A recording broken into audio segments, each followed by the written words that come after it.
इस कार्यक्रम के प्रायोजक हैं कृषि एवं किसान कल्याण मंत्रालय, भारत सरकार।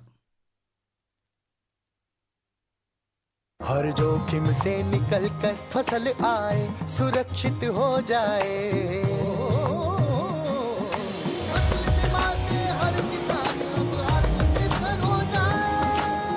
संकट के समय प्रधानमंत्री फसल बीमा योजना किसानों के लिए वरदान है। अब सूखा पड़े या बाढ़ आ जाए कोई डर नहीं। अब ओले पड़े या कीट पतंगे फसल खा जाए कोई फिक्र नहीं, क्योंकि हमने लिया है प्रधानमंत्री फसल बीमा। बुआई से फसल कटाई तक हर जोखिम का दावा, न्यूनतम प्रीमियम पर अधिकतम भुगतान का वादा। योजना से हर साल जुड़ रहे हैं 5 करोड़ से ज्यादा किसान। अब आपकी है बारी। नजदीकी कृषि कार्यालय, सहकारी समिति, बैंक शाखा, अधिकृत बीमा कंपनी या जन सेवा केंद्र में स्वेच्छा से करा सकते हैं पंजीकरण। फसल बीमा पोर्टल या फसल बीमा ऐप द्वारा भी कराया जा सकता है पंजीकरण। प्रधानमंत्री फसल बीमा योजना, आपकी फसलों का संपूर्ण सुरक्षा कवच। कृषि एवं किसान कल्याण मंत्रालय, भारत सरकार।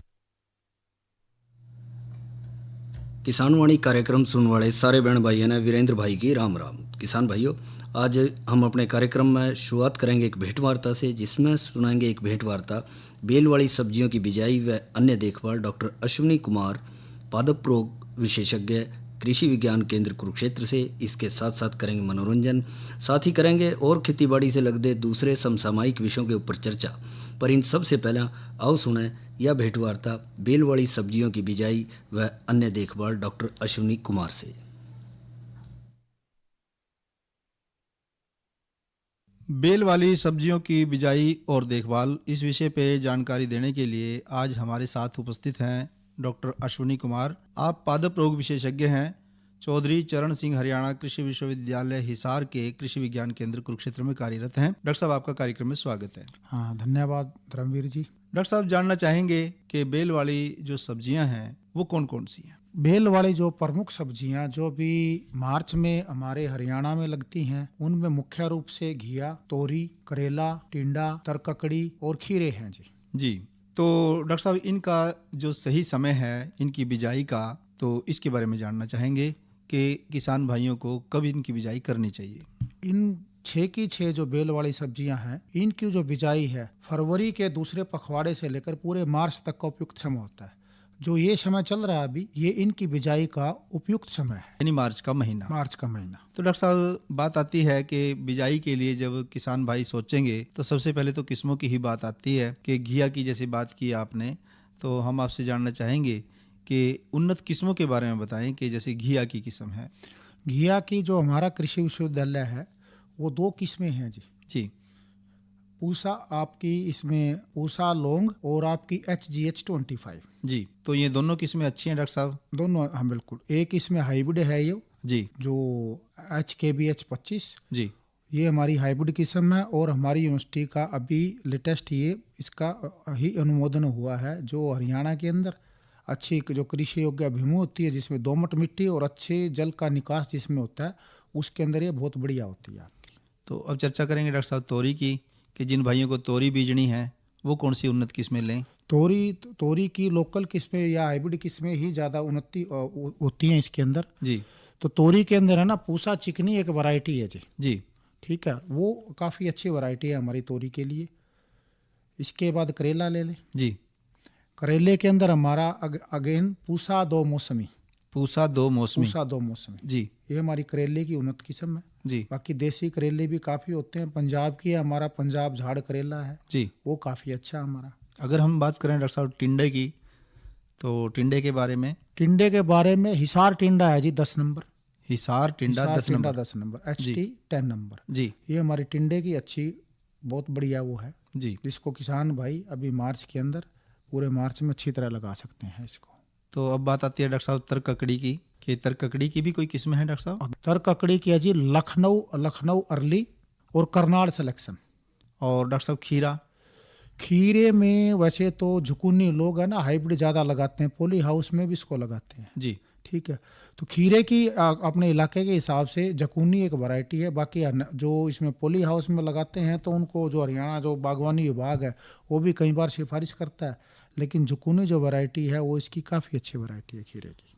तो डॉक्टर साहब इसके अलावा जैसे ये तरबूजा और खरबूजा भी लगाते हैं कुछ भाई, हाँ जी। तो इसके बारे में भी कुछ जानकारी देंगे डॉक्टर साहब? इनके बारे में तरबूज और खरबूजा ये थोड़े ज्यादा मौसम में होता है, और खरबूजा जो होता है इसमें जो है ना पंजाब मधु है हमारा खरबूजे के अंदर। जी ठीक, तरबूज के अंदर भी हमारे यहाँ ना छोटे वाले जो तरबूज आते हैं वो भी कई वैरायटी उसकी प्रचलित है, लेकिन फिर भी हमारे यहाँ मस्क मेलन जो खरबूजा है उसके अंदर पंजाब हरा मधु, जी। उसको किसान भाई लगा सकते। बिजाई करने से पहले जो बीज की मात्रा है वो 1 एकड़ मान लिया किसी ने लगाना है, तो बीज की मात्रा कितनी लेनी चाहिए, इनके बारे में अलग अलग बताएंगे डॉक्टर साहब? इनमें जो सबसे मोटी बात वो है कि इनका जो हमारा जैसे बात करें हम तरबूज की जी या बात करें हम घिया की, जी इनकी जो बेलें जैसे फैलती हैं उसके हिसाब से सीड रेट होता है। तो इन जनरल जो हमारा प्रति एकड़ बीज है वो 1 से लेकर 2 किलोग्राम बीज प्रति एकड़ हमारा भाव होता है जी। और ये हमने सारे के सारे जो है 60 सेंटीमीटर हमें पौधे से पौधे रखना है, और जो बेड का साइज भी वो हमारा 1 से लेकर 2 मीटर तक होता है हमारा। जी डॉक्टर साहब, यानी कि हमने बीज 60 सेंटीमीटर की दूरी पे बोना है। हाँ जी। और जो बेड आपने बताया कि 1 से 2 मीटर का, वो अगर बेल हमारे जैसे तरबूज है जी या आपका खरबूजा है जी या घिया है जो ज़्यादा फैलने वाले हैं, उनके बेड हमने 2 मीटर के बनाने हैं जी। और अगर जैसे हमारा करेला है या हमारी तरककड़ी है या दूसरे हमारे जो भी हैं हमारे टिंडे हैं हमारे जिनमें छोट, उनके अंदर बेड हमारा 1 से 1.5 मीटर का ही बहुत है। तो डॉक्टर साहब बीज की मात्रा होगी और बिजाई का तरीके के बारे में बता दिया आपने। अब बात आती है कि क्या इन बीजों को, कहते हैं आप साइंसदान के, वही बीज को उपचारित करके ही बोना चाहिए, क्या इन बीजों को भी उपचारित करना चाहिए, और अगर हाँ तो फिर किस दवाई से?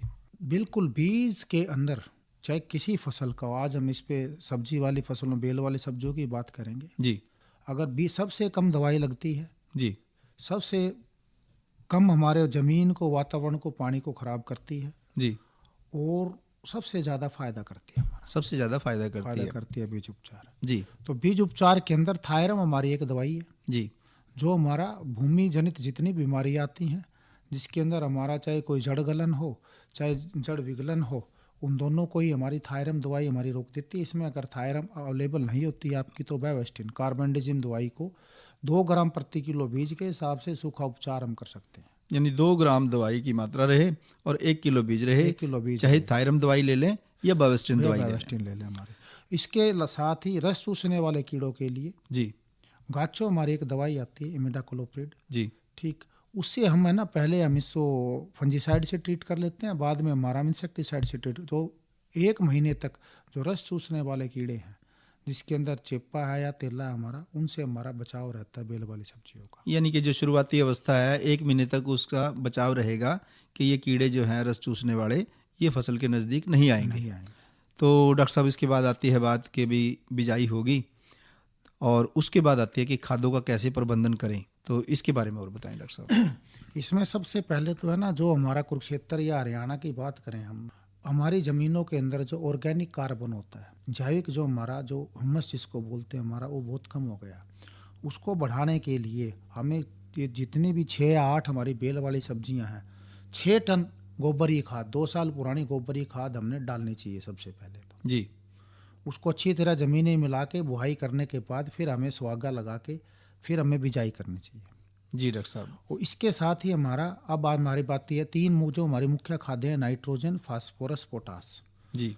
तो इन सभी फसलों में 20 किलोग्राम नाइट्रोजन, 10 किलोग्राम हमारा फास्फोरस और 10 किलोग्राम हमारी पोटास, म्यूरेट ऑफ पोटास, जी। ये हमारी मुख्य रूप से पड़ती है हमारी। जी। तो आधी मात्रा नाइट्रोजन की जी और पूरी मात्रा जी फास्फोरस और पोटास की जी ये हमने बिजाई के समय नीचे डालनी है। जी। उसके बाद जो हमारी आधी मात्रा जो इसकी नाइट्रोजन की बच गई, जी। उसका आधा हिस्सा हमारा 1 महीने बाद और आधा हिस्सा जब हमारे फूल आएंगे जी जी। उस समय हमने इसमें डालना है बेल वाली सब्जियों के अंदर। और ये नाइट्रोजन डालने के बाद जी हमने सिंचाई जरूर लगानी है। मतलब जब भी हम नाइट्रोजन डालेंगे तो उसके तुरंत बाद हमको सिंचाई कर देनी चाहिए। तो डॉक्टर साहब सिंचाई से आपने अच्छा याद दिलाया कि अब ये जो बेल वाली सब्जियां हैं इनको कितनी सिंचाई की ज़रूरत पड़ती है, कब कब सिंचाई देनी चाहिए? तो इन सारी ही बेल वाली सब्जियों के हमें नालियों के अंदर बिजाई करनी चाहिए जी। और नाली के अंदर पानी हमने आधा ही रखना चाहिए जी। बीज भी हमने 2 बीज एक जगह लगाने चाहिए जी। ठीक। उसके अगर 15 दिन बाद जैसे बीज का जमाव हो जाता है तो दोनों में से जो हमारा अच्छा स्वस्थ बीज है उसको रख लेते हैं, दूसरे को हम उखाड़ देते हैं वहाँ से। यानी दो बीज एक साथ उगा दें, जो बीज अच्छा उगे उसको हमने रखना है और जो बीज में कोई कसर हो उसको हमने निकाल देना है। बहुत अच्छा। इसके बाद हमने पहला जो ये लगा के पहली सिंचाई हमने उस साथ ही करनी है हमने जी। बीज हमने बोने के बाद ही है ना, साथ ही हल्की सिंचाई करनी है जी। उसके बाद हमने हर हफ्ते 1 हफ्ते बाद छोड़कर जी। हमें 6 से 8 हमारी इसमें पानी लगते हैं हमारे मोटे मोटे सभी फसलों में जी। तो हमारी ये इसमें से इनका सिंचाई की सारा प्रबंधन है इनके अंदर। तो ये बात रही सिंचाई की। डॉक्टर साहब, अब बात आती है कि फसल में तो उसमें कीड़े भी अपना असर दिखाते हैं, बीमारियां भी असर दिखाती हैं। तो ये जो बेल वाली सब्जियां हैं इनमें मुख्य रूप से कौन कौन सी कीड़े और कौन कौन सी बीमारियां लगेंगी, इस बारे में और जानकारी दें। तो सबसे पहले मैं कीड़ों पे लेके आता हूँ फल मक्खी। जी। चाहे हमारी घिया हो चाहे हमारी, तो किसी के अंदर सबसे पहली फल मक्खी आती है ये, और ये काफ़ी नुकसान करती है हमारा। तो फल मक्खी की रोकथाम के लिए जैसे हमारे फूल बनने शुरू होते हैं उससे हमने है ना मैलाथियोन एक दवाई है जी। 400 ml मैलाथियोन, ये 200 लीटर पानी में मिलाकर हमने स्प्रे कर देनी है जी। एक पखवाड़ा छोड़ के हर 15 दिन के बाद। दूसरा तरीका हमने मैलाथियोन को है ना गुड़ के अंदर मिला लेते हैं, गुड़ के उसके अंदर हम जी। ठीक, ताकि पत्तों के ऊपर मैलाथियोन हमारी चिप जाए और गुड़ से हमारी मक्खियाँ आ जाती हैं, उसे चिपक के आपके मर जाएं वो। जी। तो 400 ml मैलाथियोन, आधा किलो गुड़ के पानी में वो आधा किलो गुड़ का घोल बना के 200 लीटर पानी में मिलाकर प्रति एकड़ हमने स्प्रे कर देना चाहिए। और दूसरा हमारे इसके फल मक्खी के ट्रैप आते हैं जी। हमने 1 एकड़ के अंदर 16 ट्रैप लगते हैं। पंजाब एग्रीकल्चर यूनिवर्सिटी लुधियाना की भी सिफारिश है और ये हमारे दूसरा ICAR की रिकमेंडेशन भी है। तो अगर 1 एकड़ में हम 16 फल इसकी मक्खी के ट्रैप लगा देंगे तो ये हमारा नेचुरल तरीका है कि फल मक्खी है ना फिर हमारे उसको फलों को जो भी बनेंगे उनको नुकसान नहीं कर पाएगी। तो डॉक्टर साहब, ये जो फल मक्खी किस अवस्था में आती है फसलों में? ये जब हमारा वो जो फूल बनने के बाद जैसे ही फल बनता है जी, जब भी ज़्यादा आती है ये, मतलब जब फूल से और फल में तब्दील हो रही होती है फसल, उस वक्त पे ये फल मक्खी आक्रमण करती है। ये फूलों पे ही हमारी ज़्यादा अट्रैक्ट होती है ये। जी डॉक्टर साहब। और ये कच्चे जो हमारे फल होते हैं उनके अंदर ये अंडे दे देती है और जैसे उसके बाद में बच्चे निकलते हैं, मैगट्स जो निकलते हैं आपके, वो हमारे बाद में पता लगता है जब हमारा फल पकता है हमारा। तो डॉक्टर साहब, फल मक्खी की बात कही आपने, इसके अलावा और कोई दूसरी रोग या बीमारी? दूसरे हमारा जो इसमें पहले मुझसे की बात करेंगे, इसमें जो एक मोजैक रोग आता है जी। जो हमारे अड़ से जी। अड़ में हमारे 3 हो गए, हमारे इसमें एफिड हो गया, एफिड जिसको हम अड़ या उसको, दूसरा हमारा जैसिड हो गया, हरा तेला हो गया जी। और तीसरा हमारा हो गया माइट्स। जी। कई बार ये भी हमारे इनके अंदर कीड़े आ जाते हैं हमारा। तो इनकी रोकथाम के लिए मैलाथियोन ही 2 ml दवाई 1 लीटर पानी के हिसाब से हमने सारी बिलों पे कर देनी है। जी डॉक्टर साहब। अगर मैलाथियोन हमारी नहीं मिलती तो रोगोर हमारी दूसरी दवाई है, ये भी 2 ml प्रति लीटर पानी के हिसाब से हमने स्प्रे कर देनी है। जैसे हमने रस चूसने वाले तीनों कीड़े हमारे 1 महीने बाद, पहले तो हमने बीज में दवाई लगा दी थी जी। जी। उसके बाद अगर फिर हमारे ये रस चूसने वाले कीड़े आ जाते हैं जी। जिनमें चेपा, जिसमें हरा तेला और जिसमें हमारी माइट्स हैं, ये तीनों के लिए रोगोर 2 ml या हमारी मैलाथियोन 2 ml प्रति लीटर पानी मिलाकर हमने 10 दिन के अंतराल पर 2 हमने स्प्रे कर देने हैं। यानी 2 छिड़काव जरूर कर देने चाहिए। हाँ जी। तो ये हमारी इसमें मुख्य रूप से जो फल मक्खी है और रस चूसने वाले कीड़े हमारी सारे बेल वाली सब्जियों का, उनका नियंत्रण है। अब मैं आता हूँ बीमारियों पे। जी। बीमारियों में अगर घिया की बात करें या टिंडे की बात करें, ये हमारे इसके अंदर है ना स्टेम गमी रोट एक दवाई बीमारी आती है जी। जिसमें जड़ों से ऊपर, जड़ों के स्थान पर भी ऊपर तना हमारा 6 इंच तक जो हमारी जमीन होती है 15 सेंटीमीटर तक, वहाँ पे तना हमारा काला पड़ जाता है।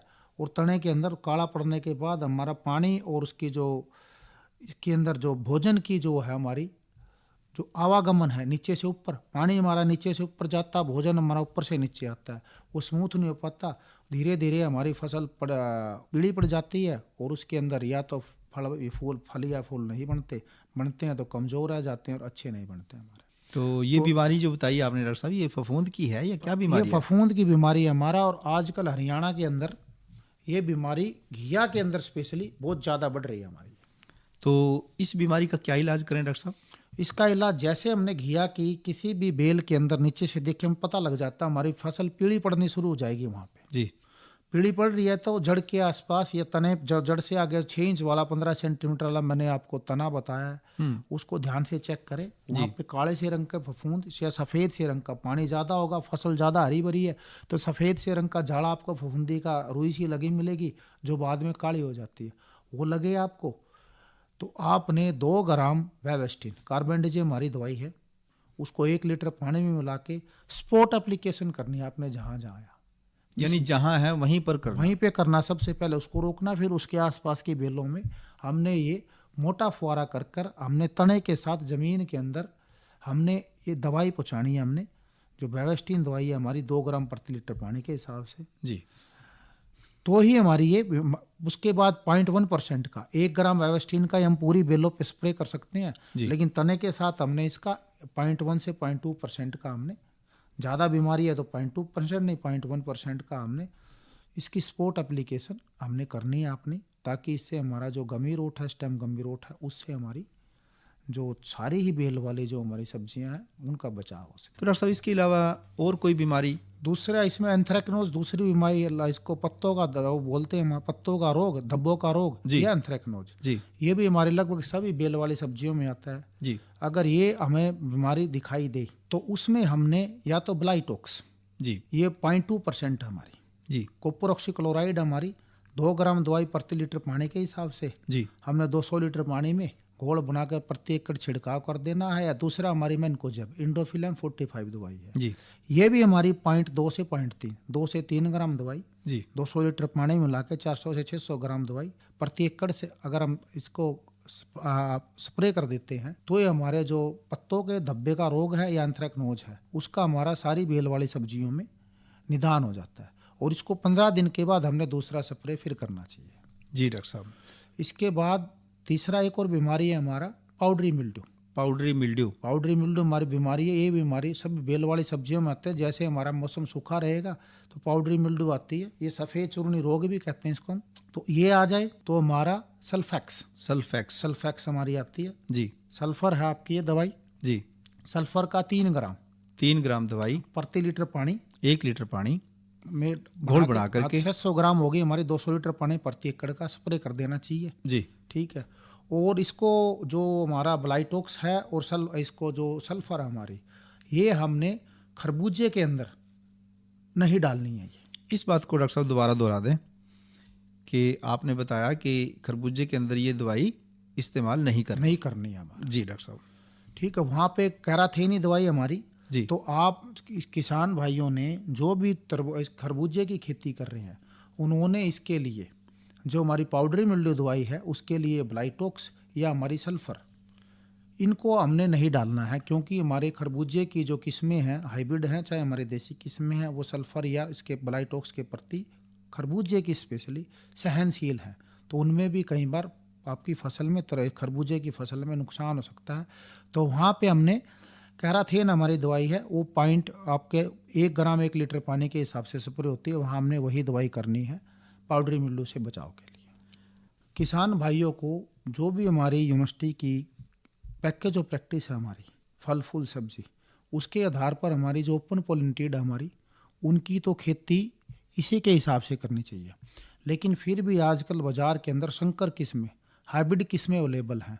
तो मैं किसान भाइयों से एक बात कहना चाहूँगा, हर जो हमारी हाइब्रिड किस्म है संकर जो भी बेल वाली सब्जियों की जो भी किस्म है उसका उस कंपनी का एक पंपलेट होता है। उस पंपलेट में जो भी चीज़ें लिखी हैं सिलसिलेवार, उन्हीं परिस्थितियों में वो जो संकर किस्में पहली बात तो हम बोलेंगे जी नहीं बीजनी चाहिए।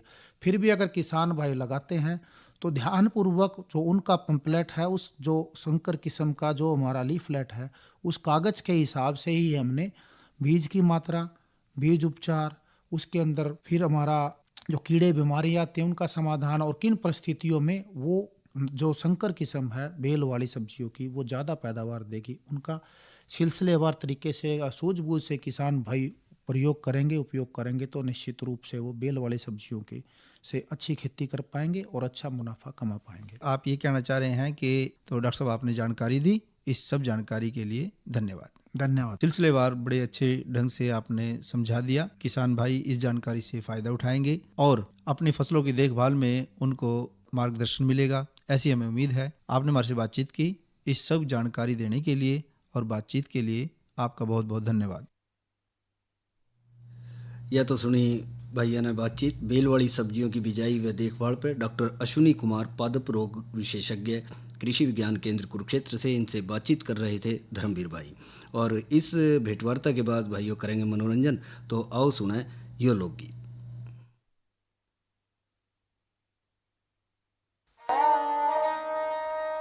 रंग बरसे मीराबाई भवन में, रंग बरसे मीराबाई भवन में, रंग बरसे। किसने तय तेरा चौतरा छिड़ाया, किसने तय तेरा चौतरा छिड़ाया, तो किसने करी सलपाई भवन में, रंग बरसे मीराबाई भवन में, रंग बरसे। गुरु मेरे ने ते चौतरा छिड़ाया, गुरु मेरे ने ते चौतरा छिड़ाया, ते सतगुरु करी सलपाई भवन में, रंग बरसे मीराबाई भवन में, रंग बरसे।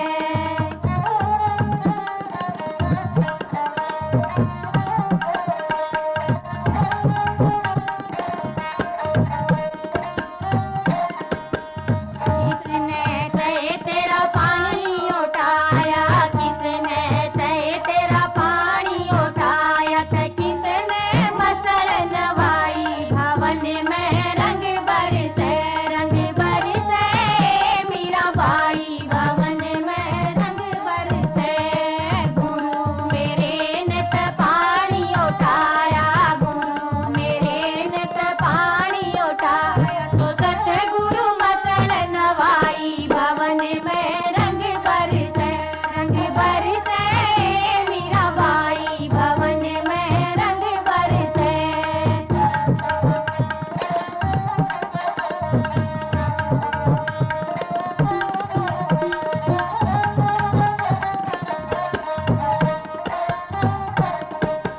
किसने तय तेरी तपी रसोई, किसने तय तेरी तपी रसोई, ते किसने डोल जमाई भवन में, रंग बरसे मीराबाई भवन में, रंग बरसे।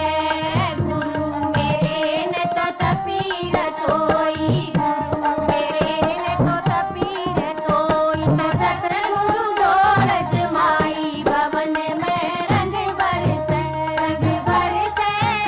मीराबाई भवन में, रंग बरसे।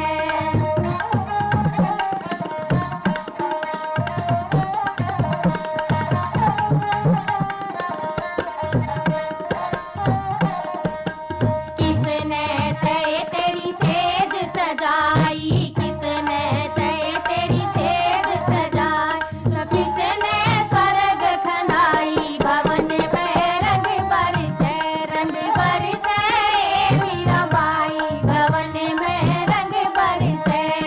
गुरु मेरे ने तो सेज सजाई, गुरु मेरे ने तो सेज सजाई, तो सतगुरु स्वर्ग खनाई भवन में, रंग बरसे मीराबाई भवन में, रंग बरसे मीराबाई भवन में, रंग बरसे मीराबाई भवन में, रंग बरसे।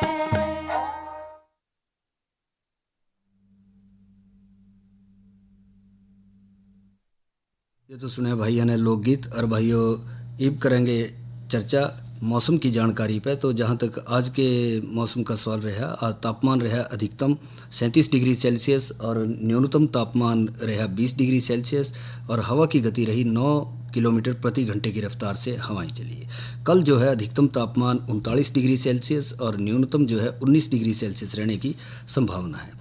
जहाँ तक कल के कृषि कार्यक्रम का सवाल है, तो कल चर्चा का विषय रहेगा चना फसल की देखभाल, और दूसरा चर्चा का विषय रहेगा प्याज और लहसुन फसल की देखभाल पर। और भाइयों अब करेंगे चर्चा गन्ना की मध्यावधि किस्मों की बिजाई में सावधानियों पर। जैसा आप जाने हैं कि गन्ने की कटाई भी और बिजाई का काम चल रहा है, और लगभग जिन किसान भाइयों ने कटाई पूरी कर ली तो वे अपने नए सिरे से जो गन्ना लगाना है उसकी तरफ भी ध्यान दे रहे हैं, और जो पुराना है मुंडा गन्ना उसकी भी देखभाल कर रहे हैं कि भी उसमें भी जो है 60-60 उसकी करनी पड़ेगी, जो कहीं ऐसा दिखाई दे रहा है। तो जैसा आप जाने हैं कि गन्ना जो है अगेता, दरमियाना और पछेती किस्में जो हैं किसान भाई लगावे हैं। तो जहाँ तक मध्यावधि यानी कि दरमियानी किस्मों का सवाल है, जो कम अवधि में पक जाए हैं बीच सी में, तो वो इन दिनों लग सके हैं। उसमें है CO7717, COH 99, COS 8436, और इसके अलावा जो दूसरी किस्में हैं